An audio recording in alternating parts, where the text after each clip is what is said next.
Y bueno, nos acercamos ahora a la Escritura. Por unos días interrumpimos la serie que veníamos trabajando de una iglesia sana, y esa serie de una iglesia sana la interrumpimos en razón de lo que trabajamos acerca del aborto. El domingo previo a la semana de pasión, muerte y resurrección, estuvimos tomando un domingo para meditar con un invitado a predicar. Ese domingo que estuvimos tocando el Salmo 139 a favor de la vida. Y luego tuvimos los 2 domingos relacionados con la entrada triunfal del Señor Jesús a Jerusalén y la resurrección que la conmemoramos hace 8 días. Y hoy entonces continuamos meditando en una iglesia sana enseña. Es lo que estamos trabajando, y estamos acercándonos a los 5 discursos de Mateo en el Evangelio. ¿Y por qué estamos acercándonos a los 5 discursos de Mateo? Por lo que nos dice Mateo al cerrar su Evangelio, que la misión que tenemos es ir.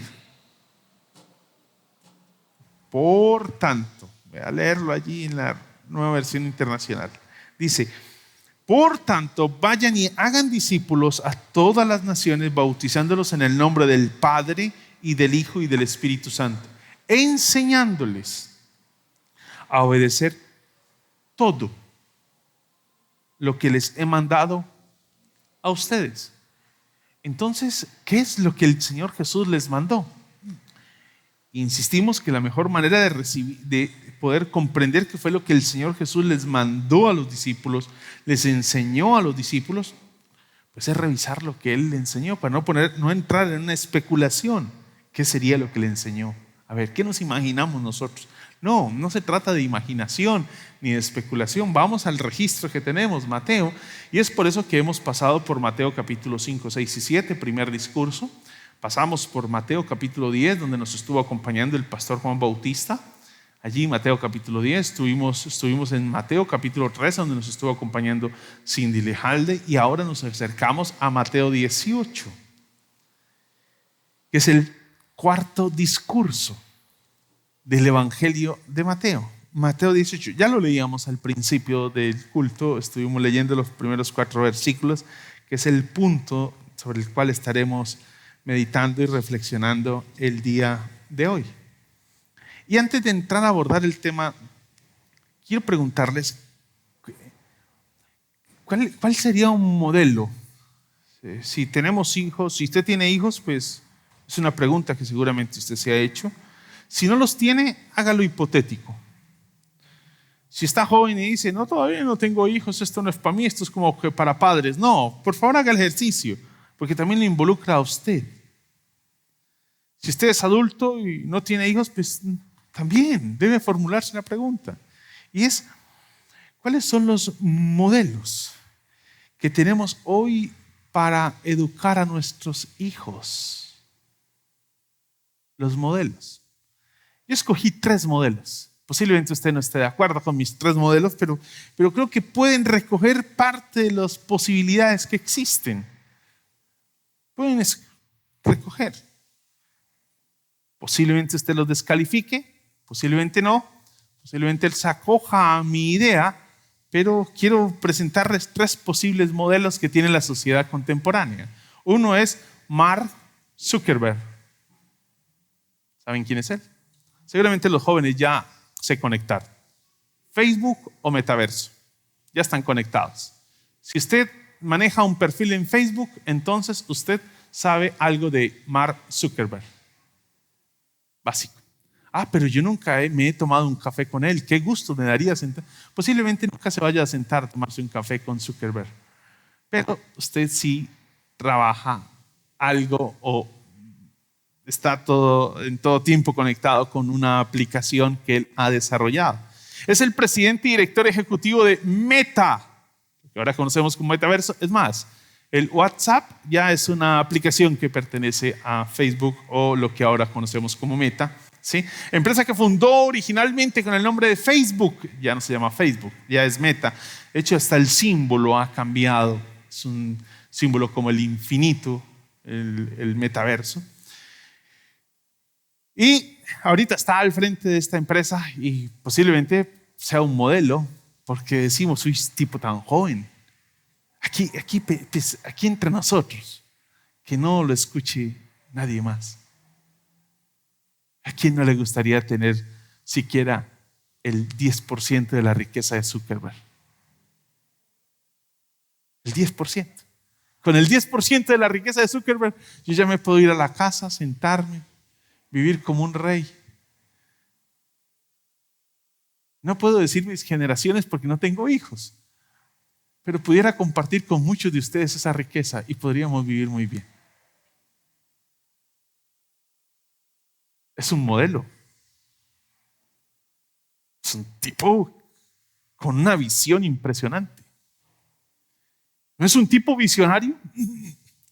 Se montó en una película y nos ha puesto a navegar por esa película. Mijo, así debe ser usted. Mire ese hombre visionario, soñador, emprendedor. Y la palabra emprendedor que está tan de moda, ¿no? Usted ya habla con un viejito y le habla de emprendimiento, habla con un joven y le habla de emprendimiento, habla con una persona adulta y le habla de emprendimiento. Todo el mundo habla de emprendimiento. Ese sí que fue un gran emprendimiento. ¿Sí? Está otro personaje. Este ya falleció, el que les voy a mencionar, pero creo que todavía usted lo recordará. Posiblemente no por el nombre, pero apenas le dé lo que ha desarrollado, usted va a decir, sí, los jóvenes también se van a conectar inmediatamente. Steve Jobs. Ya se conectó. Apple. Apple. Bueno, si no está muy familiarizado con Apple, ¿recuerdan la manzanita de un dibujito que hay por ahí como mordido por un ladito? Ese es el símbolo. Y usted ve que algunos computadores tienen en su tapa una manzana mordida por un ladito. Cuando usted ve eso, está conectado, ya está allí enlazado con Steve Jobs. ¿Sí? Es un empresario estadounidense, padre del primer ordenador personal y fundador de Apple, probablemente la empresa más innovadora. Es impresionante. Él soñó con esto y lo hizo una realidad. Yo no sé si fue una maldición o una bendición, pero soñó con esto y lo logró. Y lo más tremendo es que logró metérselo al bolsillo a usted y a mí. Y ya no podemos vivir sin esto. Yo creo que esto es una maldición, porque usted me escribe a mí y usted espera que yo le responda en los 5 siguientes segundos. Porque si no le responde el pastor en los 5 siguientes segundos, es un mal pastor. Porque mire, ya está azul, ya leyó, me ignoró. Y como es verdad que usted puede quitarle la chuleadita azulita para que todos queden grises y nadie se dé cuenta cuando usted lee, yo decidí dejarlo azul. O sea, decidí. Porque debemos entender que el hecho de que yo lea un mensaje de alguien no significa que tengo que responderle mismo. Por eso no cambio y existe la opción y no la cambio.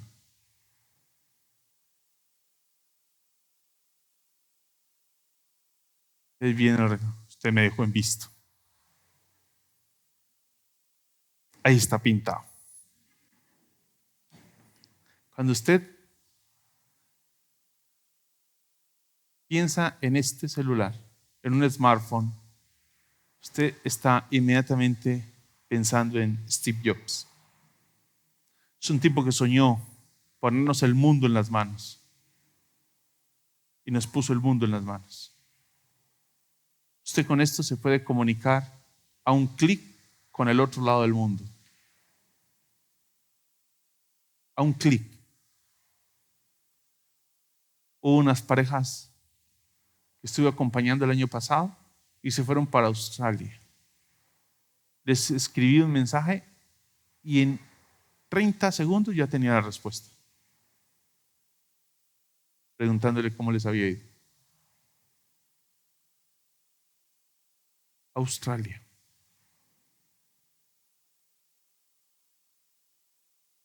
Nadie va a negar que ha sido uno de los hombres más influyentes de los últimos tiempos. Le invito para que se lea. De pronto alguien pensará que es un desperdicio, pero léalo. Es un mamotreto de este tipo. Es la biografía autorizada de Steve Jobs, escrita por un señor que se me olvida el nombre, pero lo estuve leyendo. El libro es así de grueso, pero es interesante leer. Es sorprendente ver lo visionario de este hombre. Es un tipo soñador. Tuvo todos los problemas habidos y por haber. Lea la autobiografía, bueno, léase otras biografías más pequeñas que hay, pero la autorizada no la escribió él, no es una autobiografía, es una biografía autorizada. De hecho, una entrevista y él, ahí está en el planteamiento de él. Fue el mismo que le hizo la biografía autorizada a este señor africano. ¿Cómo se llama él? Mandela. El mismo autor que le hizo la biografía a Mandela fue el mismo que le hizo a este señor.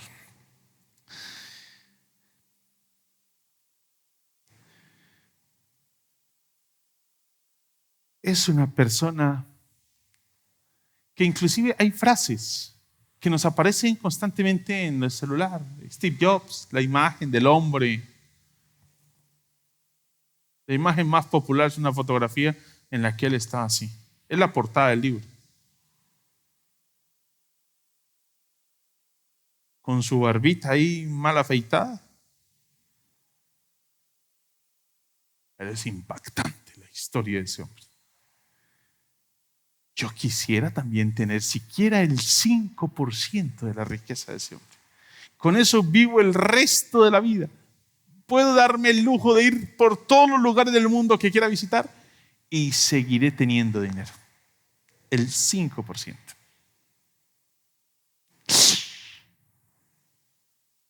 Mijo, usted tiene que ser como él.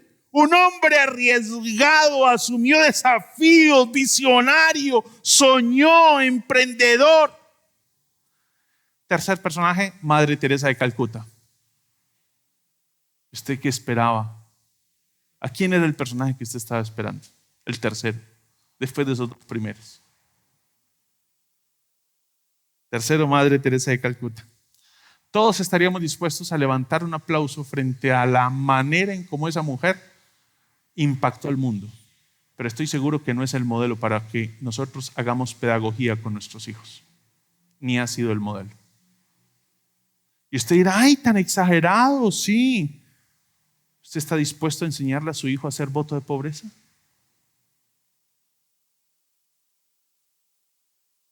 No, yo estoy dispuesto a mi hijo a enseñarle que si tengo una arroba de arroz, le doy una libra al necesitado y me quedo con el resto. La Madre Teresa hubiera dado toda la arroba de arroz y luego le hubiera pedido al que le regaló la arroba de arroz diciéndole, ¿me regala una porción para hacer mi comida el día de hoy? Todos estaríamos dispuestos a aplaudir a la Madre Teresa de Calcuta, pero creo que es una mujer admirada por su altruismo. La aplaudiríamos, la ovacionaríamos si llegara a entrar en este recinto. Ya murió, pero si llegara a entrar en este recinto, estaríamos nosotros dispuestos a ponernos en pie y aplaudirla. Pero nosotros no quisiéramos que esos valores que integró esta mujer e incorporó esta mujer en su vida formaran parte de nuestros hijos.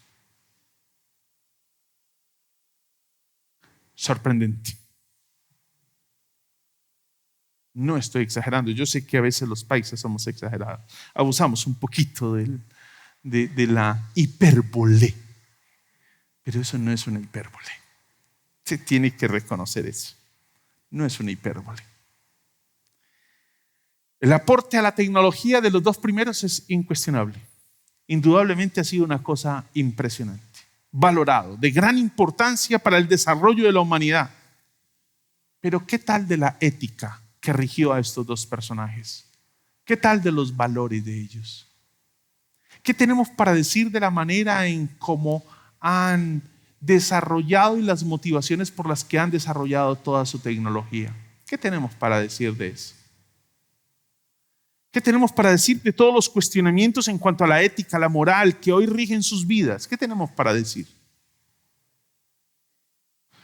Creo que la humanidad hoy está dispuesta a perdonarle todo a este par de hombres a costa de que han sido dos personas que han salido adelante. Han surgido. Tienen todo el dinero que nosotros soñaríamos tener.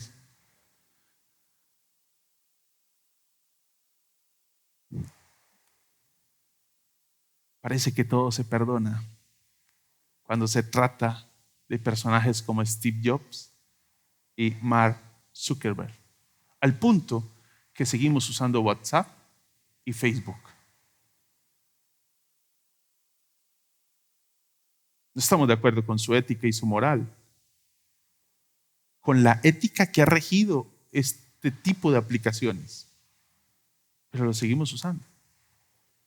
Yo tengo mi perfil en Facebook, usted lo encontrará, con unas fotografías de hace como 15 años, pero ahí está, ¿sí?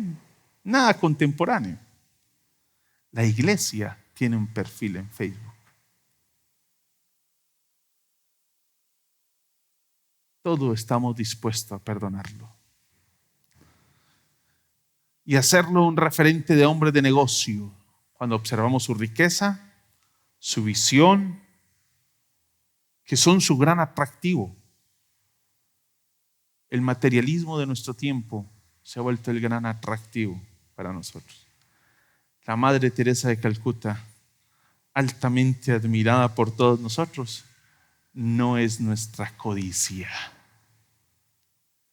No codiciamos su estilo de vida. Una mujer que desde muy joven decidió entregarse al servicio religioso con una pasión por el servicio a los pobres, es católica ella. Luego se dirigió a la autoridad de la iglesia y solicitó le dieran un permiso para servir en la India a los más necesitados.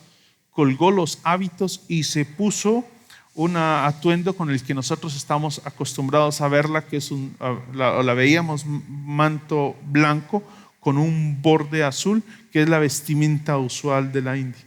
Y se dedicó a servir a los más pobres de su nación, con un voto de pobreza, voto de castidad. ¿Castidad?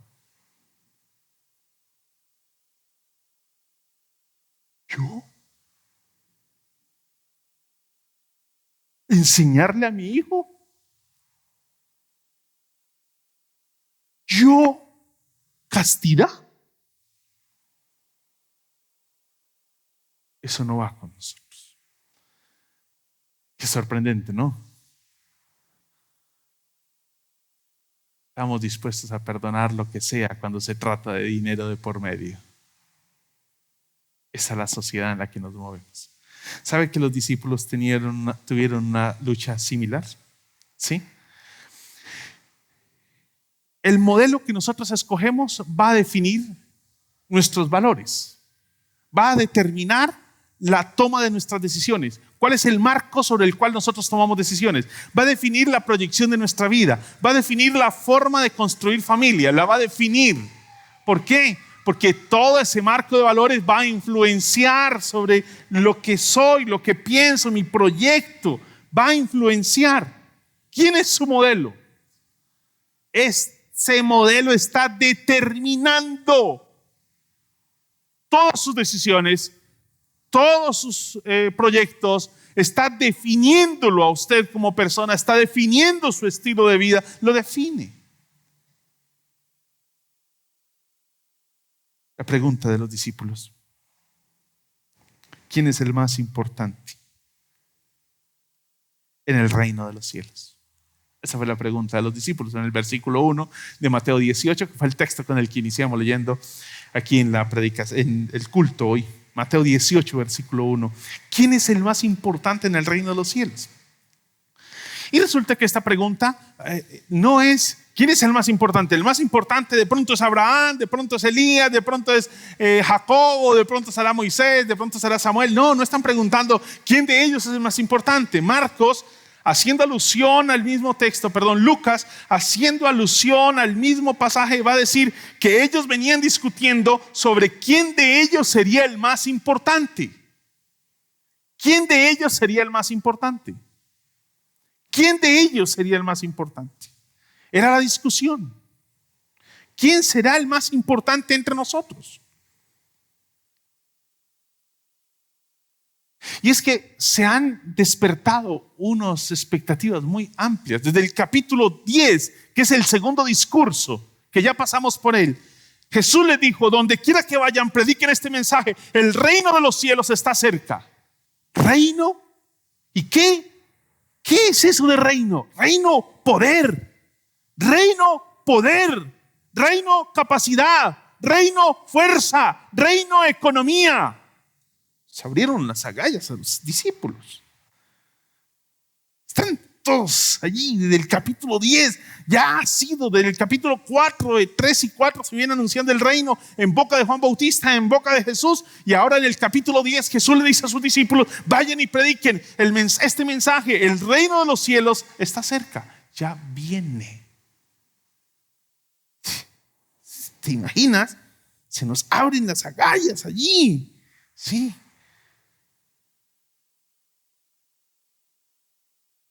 La pregunta que están haciendo los discípulos responde a las expectativas que han venido construyendo en una desfiguración de la enseñanza del Antiguo Testamento y del Señor Jesús.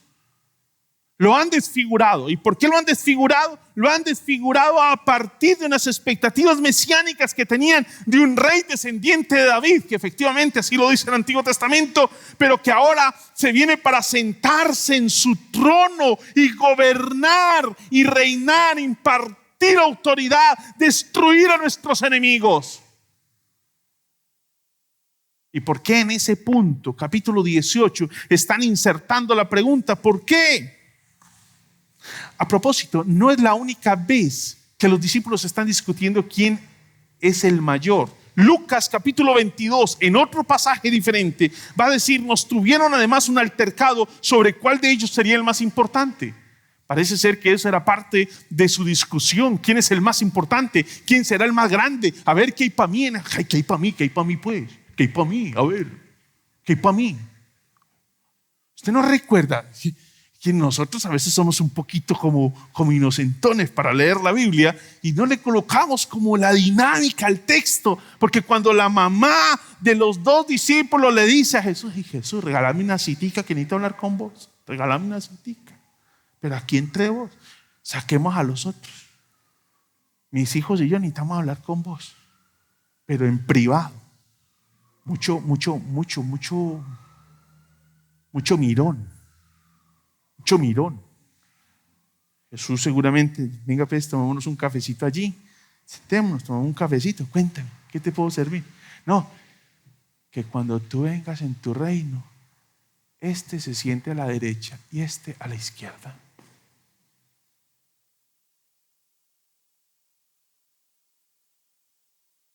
¿Te parece? Los otros 10 se enojaron. Y usted diría: claro, yo también me enojaría. Claro, se enojaría porque lo dejaron sin parte en la distribución. Porque ahí mismo los otros 10 salen: a ver, ¿qué hay para mí también? ¿Qué hay para mí? ¿Qué hay para mí? Y a ver, ¿qué hay para mí? No es lo que hacemos cuando alguien está repartiendo algo. ¿Qué hay para mí? A ver, ¿qué hay para mí? ¿Qué hay para mí? A ver. ¿Qué hay para mí? Era la expectativa de los discípulos. No fue la primera vez. Curioso que los discípulos se están preguntando: ¿quién es el más importante en el reino? Y algo que llama la atención en el capítulo 18, les he indicado, cuando nosotros leemos la escritura es valioso mirar el texto en su contexto, o sea, ¿qué hay alrededor del texto? Porque la historia forma parte de algo que se viene desarrollando. Hay un hilo que viene desarrollándose. Y cuando nos acercamos al capítulo 17, versículo 23, Jesús acaba de anunciar por segunda vez su muerte. Y el versículo 23 termina diciendo: y los discípulos se entristecieron mucho.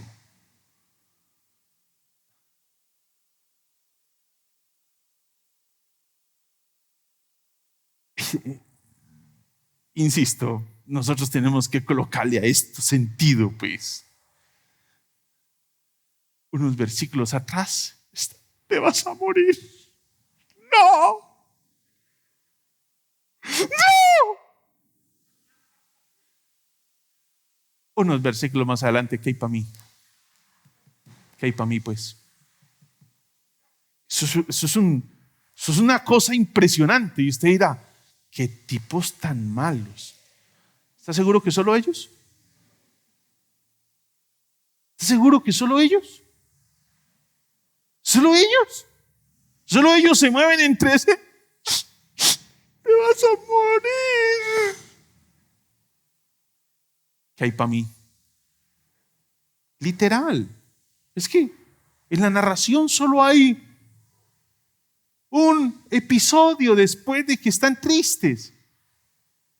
Y hay otro evangelio que lo coloca la narración junta. Esa tristeza parece desdibujarse frente a las ambiciones humanas. Cuando se trata de ambiciones humanas.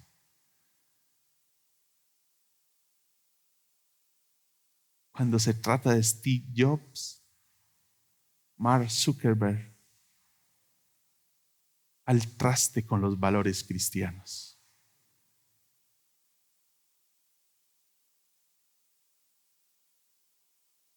Porque brota nuestra ambición. Es muy triste. Recuerdan que en una oportunidad hablando de Saúl, cuando pasábamos por allá por la historia de Saúl, así como unos 4 años atrás, de pronto algunos de ustedes no estuvieron. Pensando en Saúl, decíamos que hasta el alma estaba dispuesta a vendérsela al diablo. Siempre pensamos, ese Saúl, ahí está pintado Saúl. Perdón, ¿es Saúl o somos nosotros los seres humanos los que estamos ahí graficados? ¿Quiénes están ahí? La tristeza se desdibuja frente a las pretensiones de ser el más importante, el más grande en el reino de los cielos. Cuando se trata de esas pretensiones, porque la pregunta responde a unas pretensiones que tenían los discípulos, a unas expectativas que tienen, que arrojan unas pretensiones, quieren algo, anhelan algo, hay una ilusión en ellos. Y esa expresión más importante es una expresión que habla del más grande, el mayor, el más de todos. ¿Quién es? Es que estamos hablando del reino mesiánico, estamos hablando del reino del Mesías, estamos hablando de que viene Dios a establecer su reino sobre Israel y así sobre toda la tierra. Y ellos le dicen, esta es la oportunidad de ubicarnos en el mejor lugar, VIP. Menos que eso no me sirve. Necesito una posición VIP. Tiene la idea, esa expresión de dignidad, de cargo, de grandeza. Es más, es la expresión que está reservada para hablar de los gobernantes y ministros.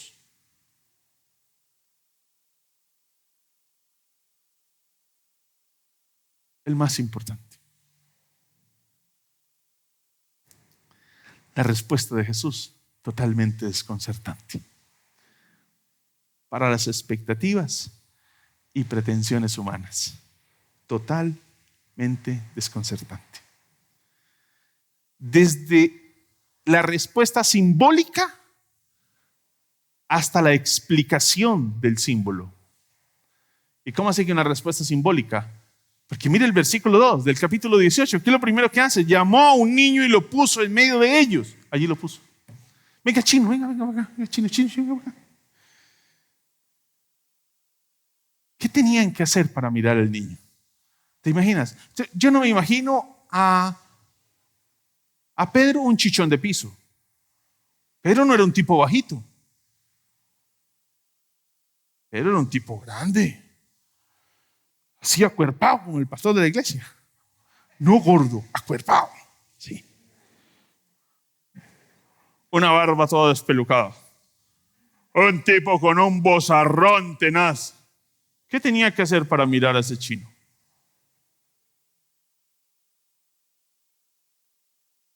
Desde la respuesta, desde la acción simbólica, resulta desconcertante.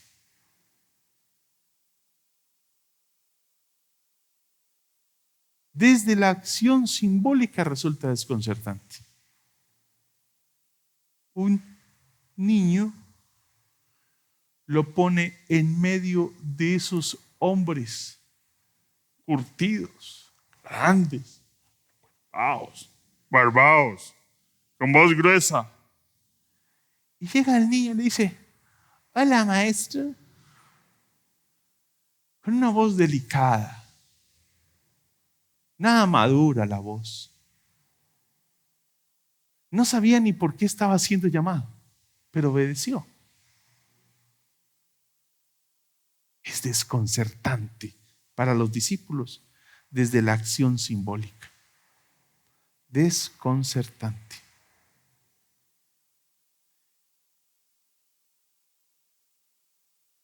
Y es desconcertante porque para nosotros los niños son personas muy importantes.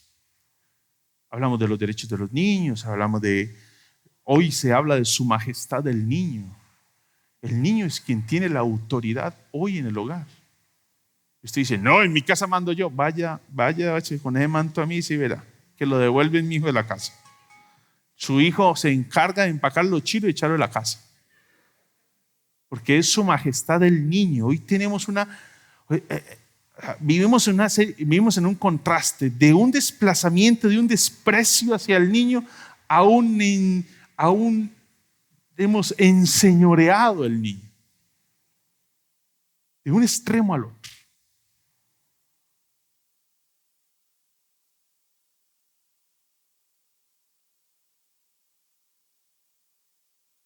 ¿Va a negar que su hijo tiene participación en las decisiones que ustedes toman en casa? No, todos los padres le preguntan a sus hijos: mi hijo, estamos pensando esto, y se acerca el niño así pequeñito. Hola, papi. Niño, estamos pensando esto, queremos saber tú qué piensas y tal. En el primer siglo eso no era así. En el primer siglo eso no era la manera, ¿sí? Y una vez se establece el modelo, el niño, que desde la presencia física ya desafía, ya está desafiando. En el versículo 3 y 4 viene la directriz. Les aseguro, contundente, les aseguro, de cierto os digo, les digo la verdad, en verdad les digo. Diferentes formas de traducir la misma expresión para decir que esto que voy a decir es algo que sí o sí tiene que cumplirse. Sí o sí tiene que cumplirse. Primero viene allí la acción simbólica y ahora viene la explicación de la acción simbólica con un determinante: les aseguro, a menos que, con unas formas y una construcción en el texto original de la expresión, que la negación es enfática. Y aunque algunos piensan que no hay razón para considerar que la negación es enfática, por la construcción gramatical de la expresión es enfática. Ellos están pensando quién es el mayor, y Jesús le dice: les quiero decir, devolverme la pregunta de ustedes. Y me quiero devolver cronológicamente la pregunta, en términos de que para ser el mayor ya tiene que estar en el reino. Y Jesús les establece: ustedes están pensando quién es el mayor en el reino. Yo me les voy a devolver un poquito y les voy a decir: es que esto es impajaritable. Si usted no es como no entra.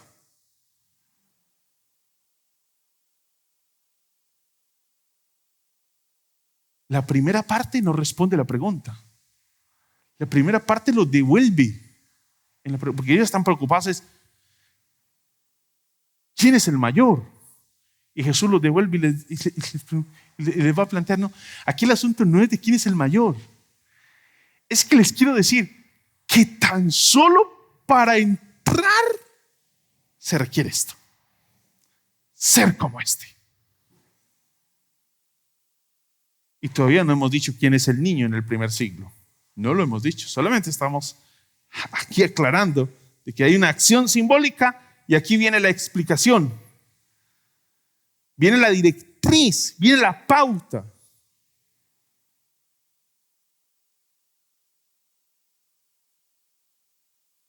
Y si les aseguro del versículo 3, quiere comunicar algo como el único camino. No hay otro. No hay otra forma. El único camino es este. No hay otro. Es este.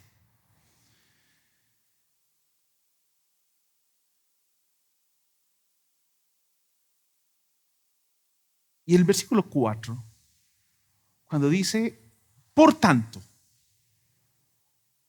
les habla primero de entrar y el versículo 4 lo va a iniciar con un por tanto. Una vez adentro y se entra cuando se es como este. Y recuerde que Pedro tuvo que malacaroso y barbado ya, hombre. Tuvo que hacer esto.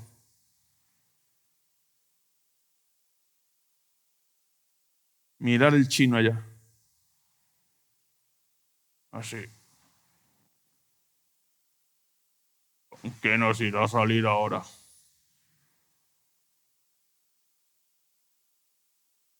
Tuvo que doblarse.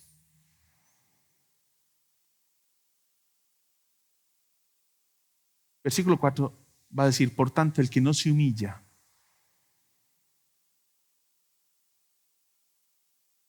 Y esa palabra humillar es lo que nos va a definir qué es lo que Jesús está esperando de quienes van a entrar y así a ser grandes en el reino de los cielos. Esa palabrita.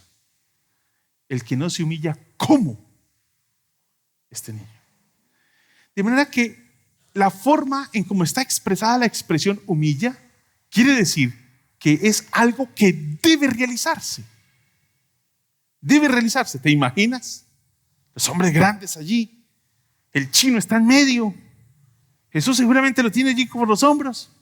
Se ha inclinado donde él, le ha logrado ponerle las manos sobre los hombros.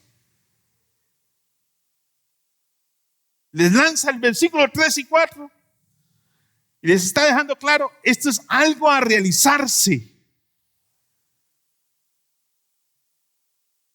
¿En qué forma es que ellos deben humillarse como ese niño? Vamos a definir la idea de humillarse a la luz de lo que, porque es lo que se espera se haga, se tome de los niños, ¿no?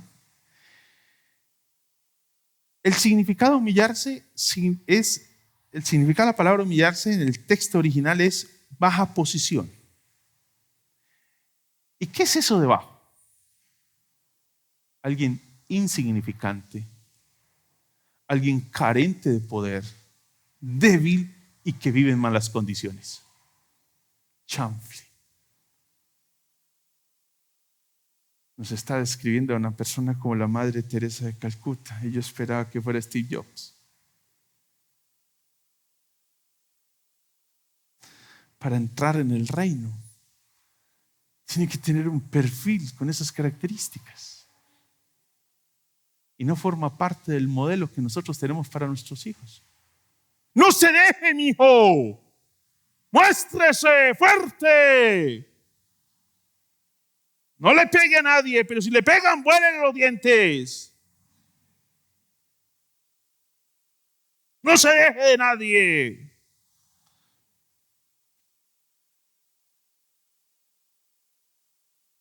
Nosotros no queremos que nuestros hijos sean cola. Todos queremos que nuestros hijos sean cabeza. Yo no quiero ser cola. Yo quiero ser cabeza. Y aquí el texto me dice que para entrar al reino de los cielos debo ser insignificante, carente de poder, débil y vivir en malas condiciones.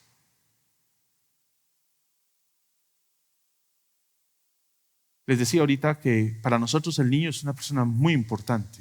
De hecho, pensamos, una expresión que resume el valor que tiene el niño para nuestro tiempo es: el niño es el presente de este país. Entonces, la iglesia también ha copiado el tema y dice: el niño es el presente de la iglesia. Yo no estoy en contra de la frase, solamente estoy ilustrando lo que piensa el mundo hoy para contrastarlo con lo que piensa el primer siglo.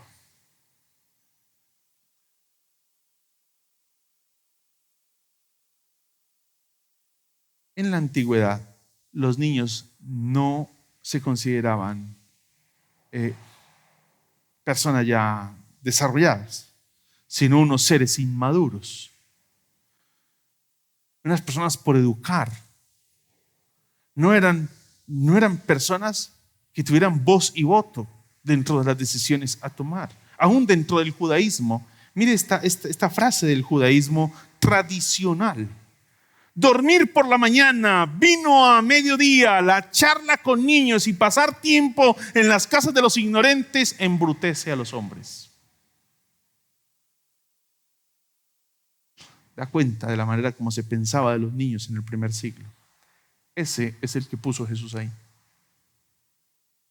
Ese. El punto de comparación está dado.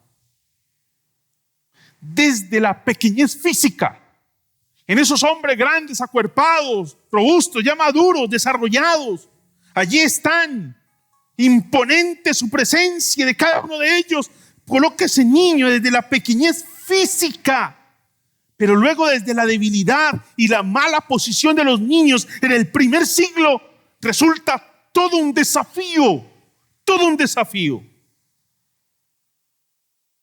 Y que conste que a la luz del versículo 4, eso es una decisión libre y que debe ser tomada por cada uno. Es decir, cada discípulo debe tomar la decisión de ser como ese niño. Hacerse voluntariamente implica invertir los criterios que nosotros tenemos hoy. ¿Quién es el grande? Grande Steve Jobs. Grande Mark Zuckerberg. ¿Cuáles son los principios bajo los cuales hoy construimos nuestra vida? Los principios del materialismo, de poseer, de ser grandes. ¿Quién quiere ser? No, pero yo no quiero ser importante, no quiero.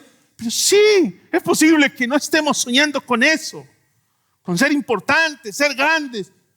Pero sí soñamos con la riqueza de Steve Jobs, de Mark Zuckerberg. Hoy son puestos como modelos en muchos lugares porque fueron hombres visionarios.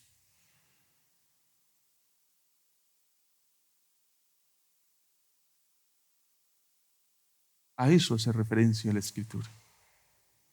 Hacerse voluntariamente bajo significa invertir los criterios interiormente.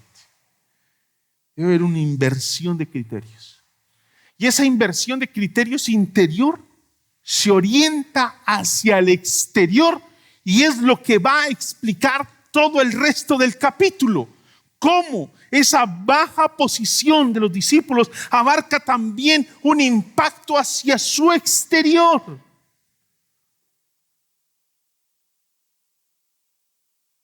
¿Cómo se exterioriza? Versículo 5. El que recibe en mi nombre a un niño como este, me recibe a mí. No piense en el niño a la luz del siglo XXI. Piense en el niño a la luz del primer siglo.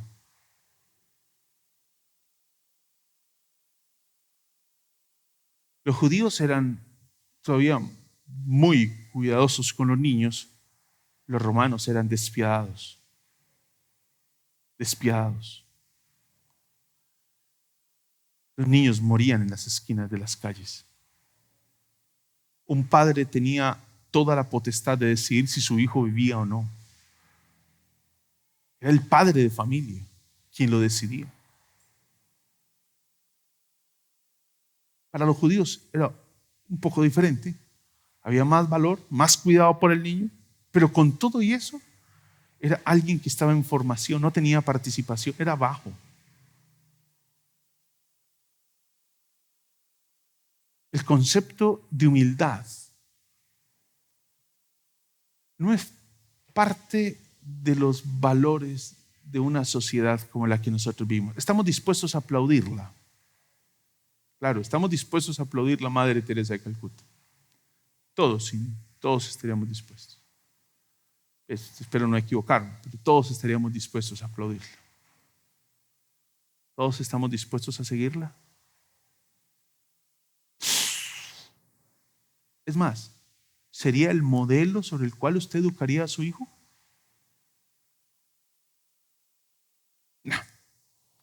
No he visto todavía una familia que haga eso. No lo he visto. Pero creo que aquí el texto nos está desafiando a algo como eso.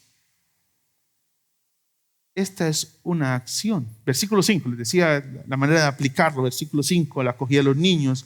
Versículos 10 al 14 habla del amor fraterno hacia los pequeños. Y el cuidado por el perdido, por aquel que se pierde y se extravía. La humildad se manifiesta en esa disposición ilimitada al perdón. Uy, me tocó duro.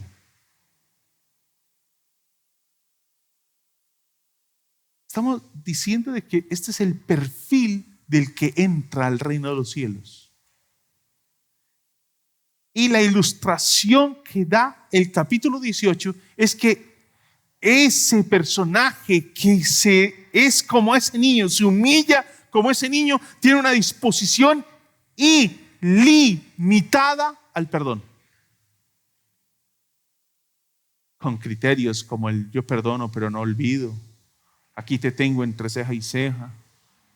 Lo que tú me has hecho nunca pasará por alto. Y esos no son principios que rigen solamente a los no cristianos.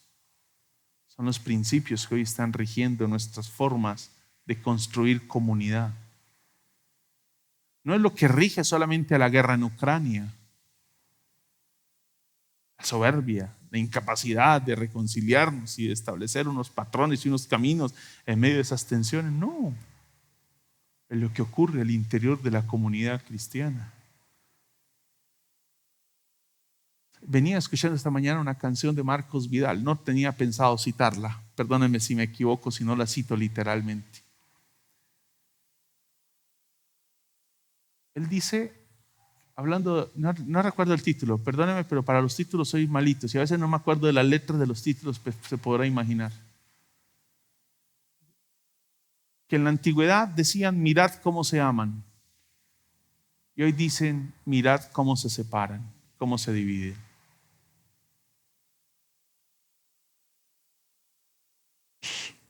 El testimonio que le damos al mundo de Cristo es aterrador. La manera en cómo dividimos la iglesia por intereses personales.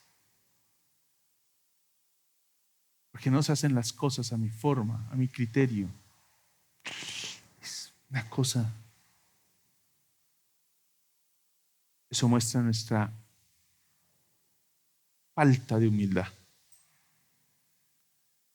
Y no solamente en el capítulo 18, sino que salta al 23, la renuncia a los honores jerárquicos, y salta al 20, donde habla, 20 y 23, donde se habla de ese servicio que exterioriza esa humildad.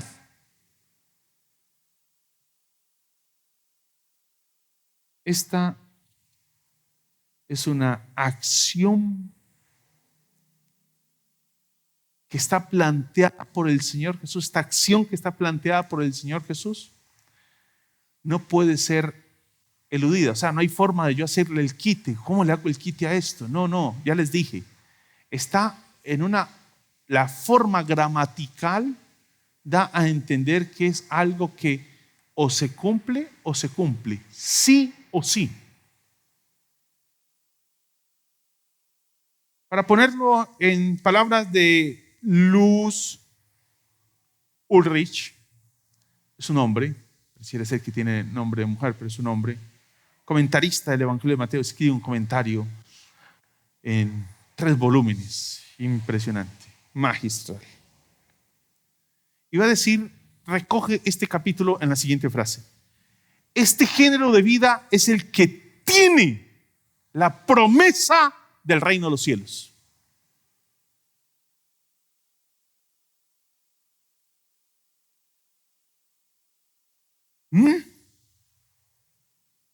Perdónenme, pero qué apretón nos acaba de pegar el Señor. ¡Qué apretón! Este género de vida es el que tiene la promesa del reino de los cielos. ¡Qué apretón! Nos dejó sin respiración el texto.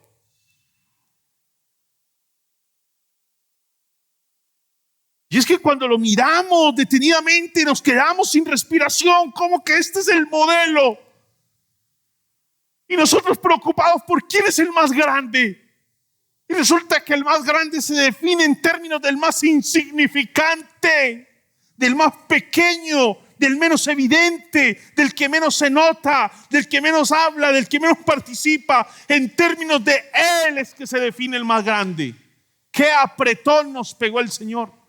Y nosotros que pensábamos que la grandeza y el verdadero progreso, desarrollo, avance estaba en ser visionarios como Steve Jobs, Mark Zuckerberg.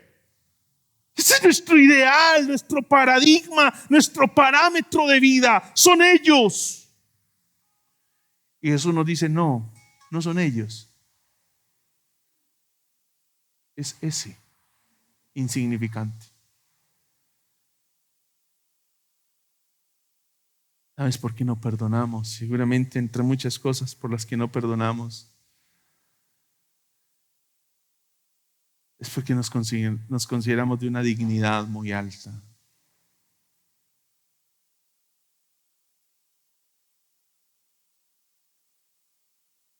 Creo que aquí cabe un texto como: nadie tenga más alto concepto de sí mismo que el que debe tener.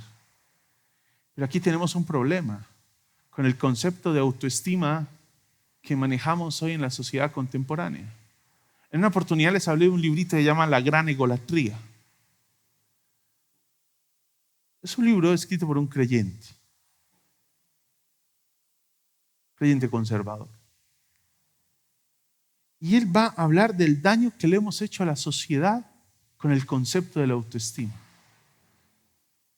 Hoy a los niños en el colegio los ponen a repetir como mantra: yo soy lo más importante, yo soy lo más importante, yo soy lo más importante, yo soy lo más importante. Yo soy lo más grande de este mundo, yo soy lo más grande de este mundo, yo soy lo más grande de este mundo. Tú eres un héroe, tú eres un héroe, tú eres un héroe. Es más, en los juegos no queremos que ningún niño pierda. Y a todos los ponemos a ganar. ¿Usted se ha puesto a pensar en lo que eso significa? Porque queremos que todos sean ganadores, triunfadores, hombres que ganen siempre. ¿Y quién dijo que la vida era así siempre? ¿Quién le dijo a usted que la vida era así siempre? Usted como adulto, ¿quién le dijo a usted que la vida era así? ¿Acaso usted no está acostumbrado a perder? ¿Por qué le enseñamos a los niños que siempre hay que ganar?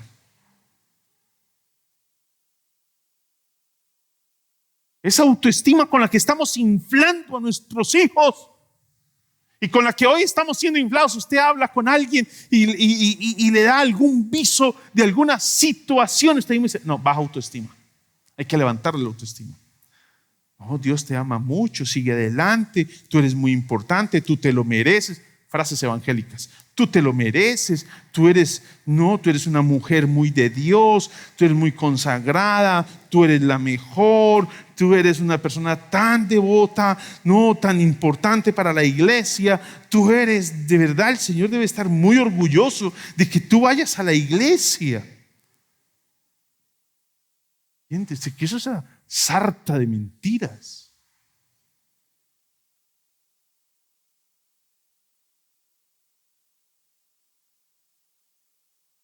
Y usted dirá, ay no, pero es que vinimos a que nos maltraten hoy.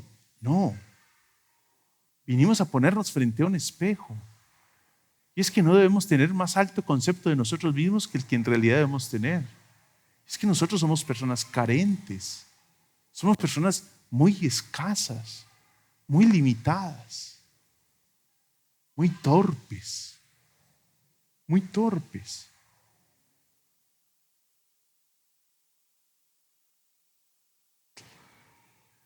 Meditando en esto y retomando la pregunta de quién es el más importante y de quién sería el modelo para nosotros educar a nuestros hijos, o para que esto no se vuelva un asunto solamente de educación de hijos, sino cuál es el modelo sobre el cual estamos construyendo nuestra vida. Recordé las palabras del apóstol Pablo.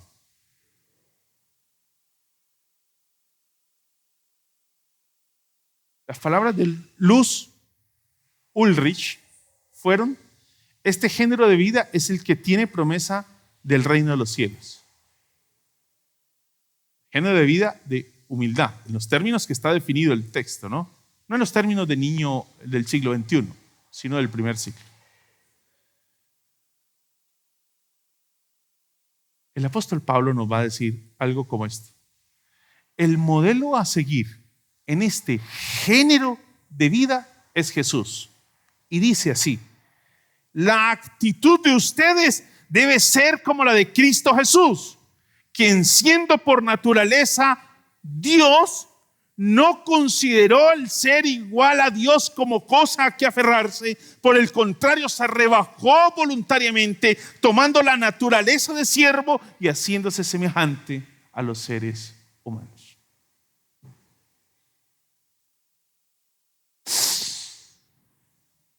Muy fuerte el texto. Yo no sé si usted alcanza a comprender la dimensión del llamado. Y es que una iglesia sana enseña que el más grande en el reino de los cielos es el que cultiva la actitud que hubo en Cristo. Una iglesia sana enseña que el más grande en el reino de los cielos es aquel que cultiva la actitud que hubo en Cristo. Padre, perdónalos porque no saben lo que hacen. Y nosotros con ese resentimiento. Y nosotros con ese resentimiento.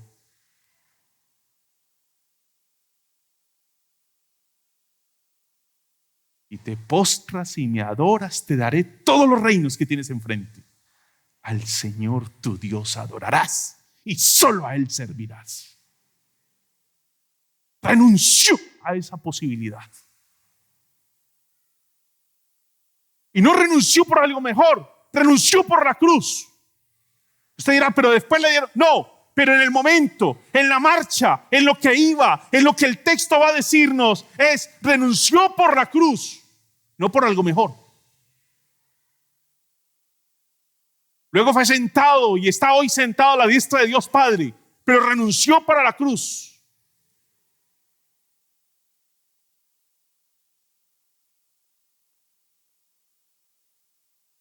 ¿No será que nosotros tenemos una manera de ver la vida diferente a los valores del reino de los cielos?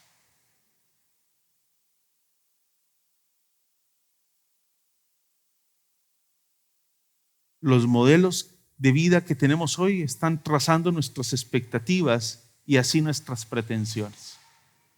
O sea, ¿qué modelos son los que tenemos? Mencioné 3, ¿no? Zuckerberg, Jobs. Pero ¿qué tal los artistas, los populares hoy? ¿Sí?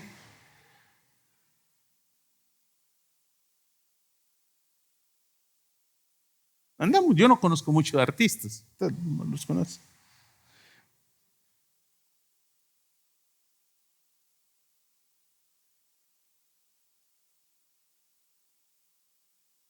Y esos artistas, esos hombres y mujeres de farándula, hoy nos están definiendo los principios de vida con los cuales estamos viviendo. Al punto que la iglesia ha llegado a pensar que muchos de los principios de la Escritura están descontextualizados porque nuestros ídolos humanos no los siguen. Ejemplos por cantidad. la revolución sexual en la que vivimos hoy. De todo tipo, no solamente situaciones de homosexualismo. ¿No? Colóquele a eso relaciones extramatrimoniales, colóquele a eso parejas compartiendo sus esposos, colóquele a eso prematrimoniales, todo tipo.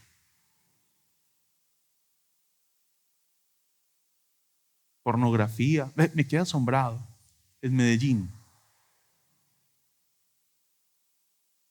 desde la alcaldía,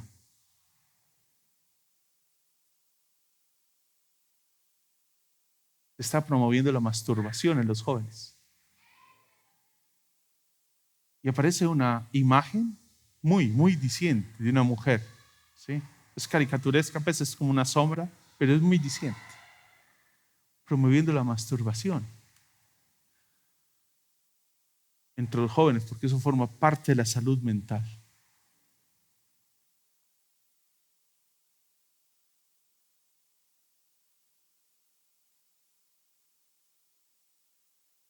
Y eso ha comenzado a calar, ¿no? Ha comenzado a calar. ¿Sí? Muy cuestionada la publicidad, pero ahí está. Sus vallas publicitarias y todo.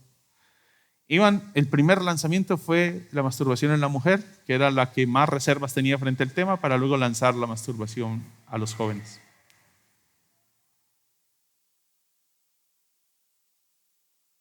Es decir, gracias a Dios eso no pasa en la iglesia. No, quisiera creer que no pasa.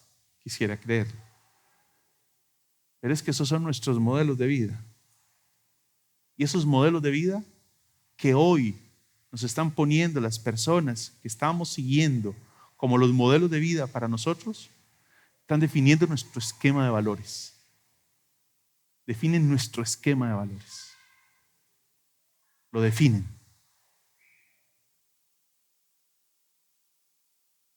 No sea tan inocente pensar que no. Y tenemos que ser un poquito más astutos como serpientes. Astutos como serpientes. Y no seamos tan caídos que aquí las cosas que están pasando a nivel del orden de valores y principios es mucho más amplio. El reino de los cielos, de acuerdo a lo establecido por Dios, es lo que estamos nosotros deseando hoy. ¿Anhelamos el reino de los cielos de acuerdo a esto? Y aquí es donde viene la ilustración inicial. Creo que no. Creo que nuestros modelos de vida hoy no son. ¿Usted se ha puesto a pensar en inculcarle a su hijo o usted hacer una tarea de estudiar la vida de Jesús y hacer de la vida de Jesús el modelo de su vida? Como buen evangélico diríamos, sí, amén. Ok. Eso es un grito evangélico, un amén evangélico, un aleluya evangélico. ¿Por qué entonces la iglesia cada vez se parece más al mundo y menos a Cristo? ¿Mm?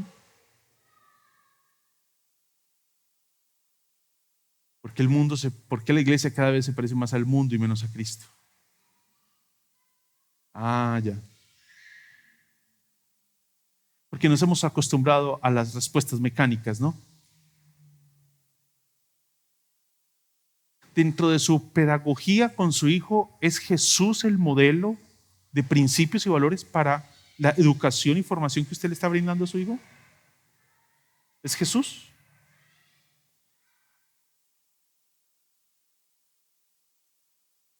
Y es acá donde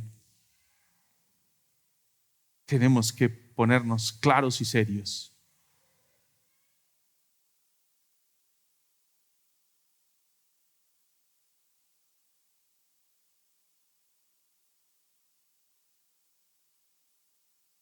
Estamos tan preocupados,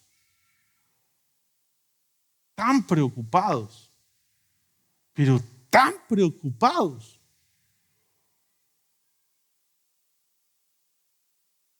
por el sustento físico de nuestros hijos. Queremos garantizarle a toda costa que sean hombres y mujeres ganadores. Y se nos ha olvidado garantizarles la eternidad en Cristo.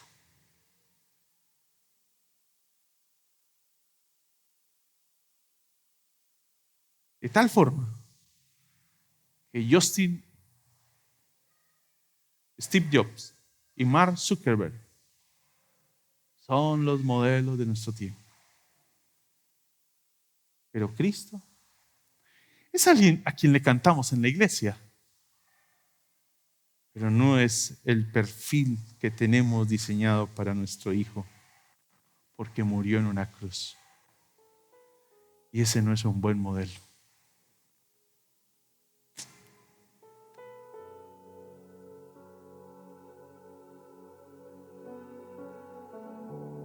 Una iglesia sana enseña: el más grande en el reino de los cielos es aquella que cultiva. Es aquel que cultiva la actitud que hubo en Cristo.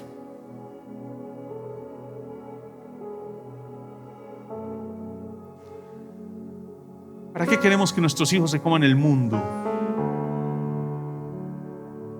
si morirán en el infierno? Cierra sus ojos e incline su rostro.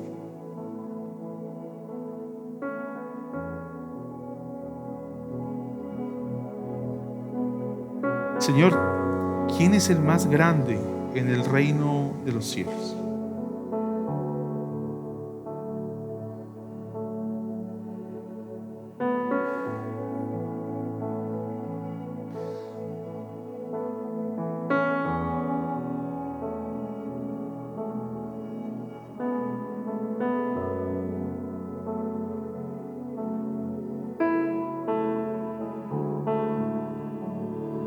Señor, oramos para que nuestros hijos sean grandes en el reino de los cielos. Entendido a la luz de este pasaje,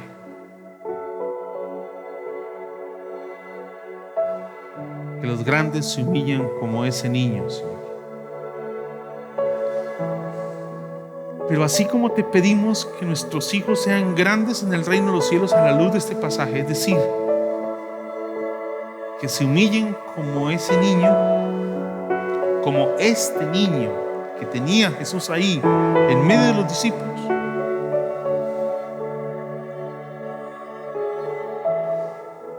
También queremos pedirte por una iglesia que se humilla como este niño.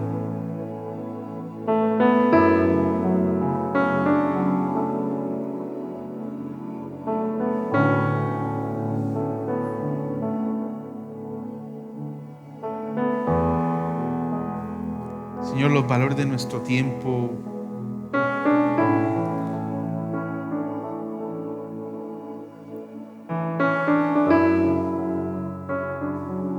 la osadía, lo arriesgados que somos hoy, Señor, es valioso.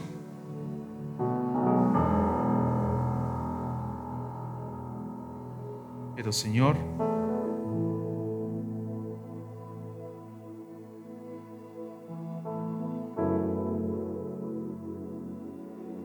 hay que saberse arriesgar y saber qué arriesgar. Perdona nuestra torpeza, Señor. Perdona nuestra torpeza.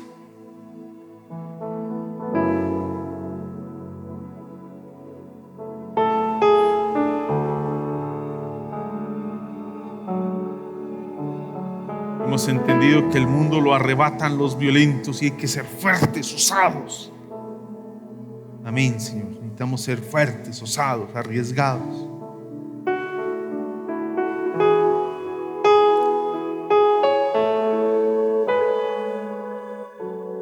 Pero hay que ser astutos como serpientes y mansos como palomas.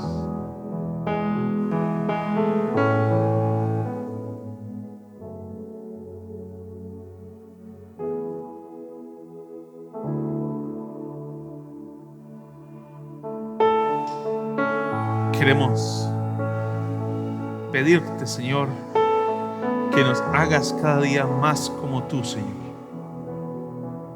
Más como tú, Señor. Que seamos más como tú. Y queremos hacer, como lo dice el apóstol Pablo, que la actitud que haya en nosotros sea la actitud que hubo en Cristo, que se hizo pequeño, bajo de condición.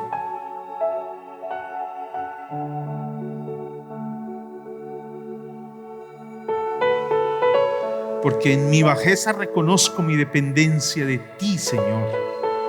En mi bajeza reconozco mi necesidad de ti. Reconozco mi carencia y tu suficiencia.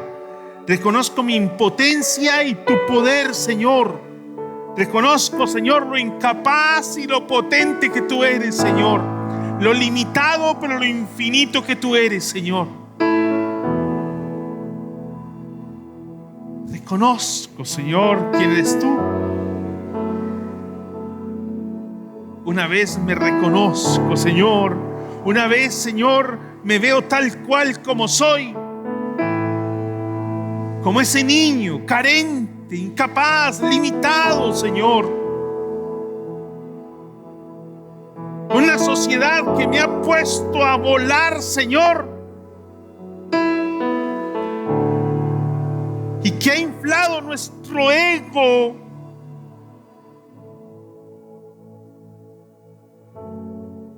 Para solo conducirnos al completo fracaso, Señor. Al completo fracaso. Porque nos pusieron a vivir de ilusiones, Señor. De algo que me dicen poseo, pero no tengo, Señor. De algo de lo que me dicen estoy sobrado, pero no carezco, Señor. Pareciera ser que esto solamente es una virtud de unos cuantos gurú del conocimiento, Señor. Pero en tu palabra, esta es la oportunidad para cualquiera que se humille como este niño. Cualquiera que se humille, Señor, será grande, grande en el reino de los cielos.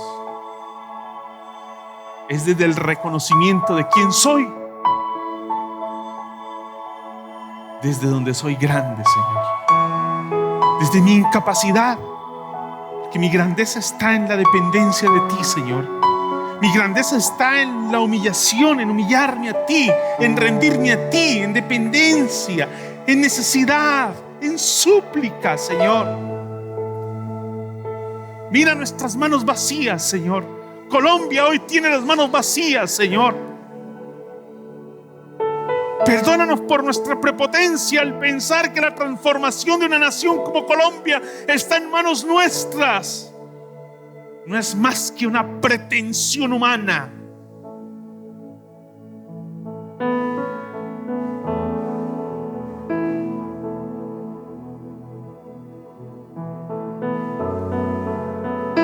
Perdónanos, Señor.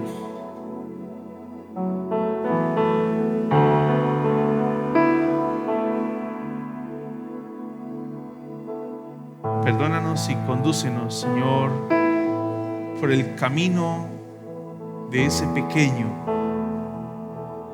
bajo, insignificante, escaso.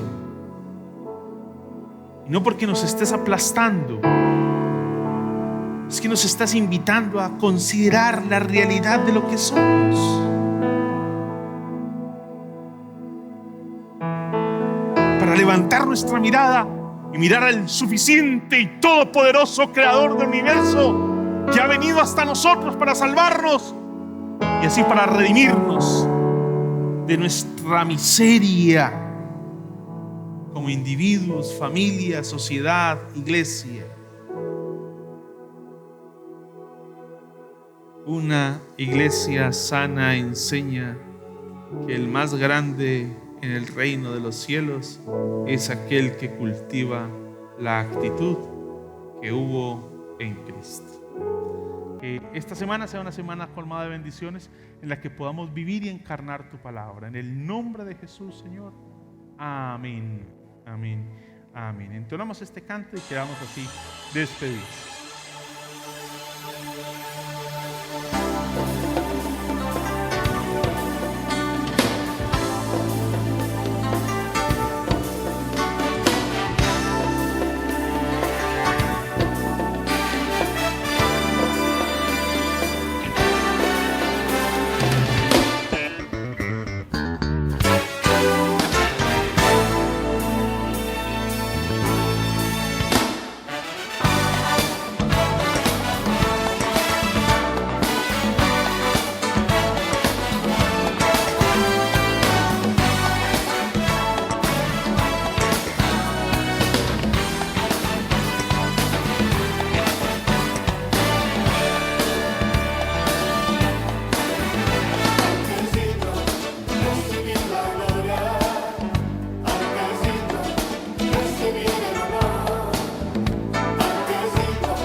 Recibir la gloria, al que es digno, recibir el honor, al que es digno, recibir la gloria, al que es digno, recibir el honor.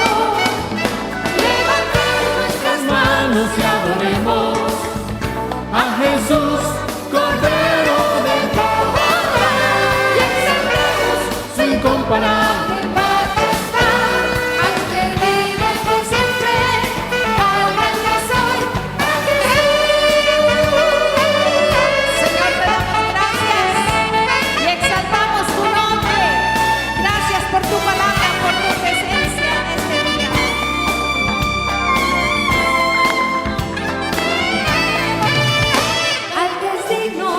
recibir la gloria, al que es digno de recibir el honor, al que es digno de recibir la gloria, al que es digno de recibir el honor.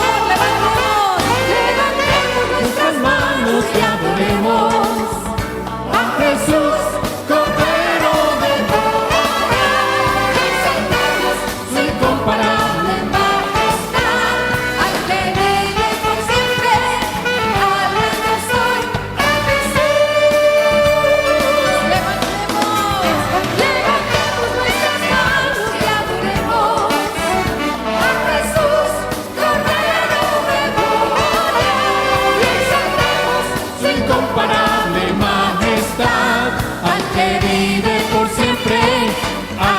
yo soy, al que vive por siempre, al gran yo soy, al que vive por siempre, al gran yo soy, al que vive por siempre, al gran yo soy, al que vive por siempre, al gran yo soy, al que vive por siempre, al gran yo soy.